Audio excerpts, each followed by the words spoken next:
Payız gecesi həzin külək, narın atan yağışlar, qara buludlu sərin havada soyuq soyuq baxışlar. Sakit otaq, bir sigaret, xatirələr bir də mən, üzümdə bir qurur fəqət içimdə yalvarışlar. Səninlə mən bir ruh idi ayrı ayrı bədəndə, bağışlamışdım səni mənə bu səhvi edəndə. Sən əslində elə də qəbahətli bir şey etmədin, mənə bir həyat dərsi oldu tərk eləyib gedəndə.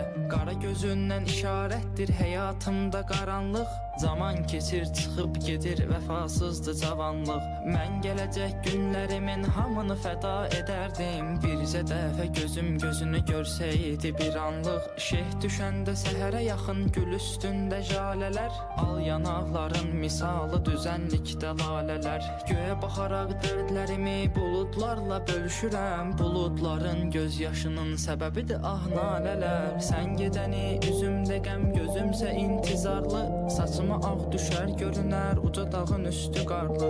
Sən gedişinlə mənə dağ çəkdin amma sevgilim, bu dağı elə sənin çəkməyindir edən vüqarlı. Necə də çıxartdın mənə verdiyin əhdi yadından, mən səni seçmişdim özümə yar o qədər qadından. Nə olsun ki eşitmirsən, unutmusan bəlkə də, mənsə şiirlərdə istifadə edirəm adından. Bu hala nə cür düşdüyümü anlamadım özümdə, hələ də sənin xəyalında duran nəmli gözümdə.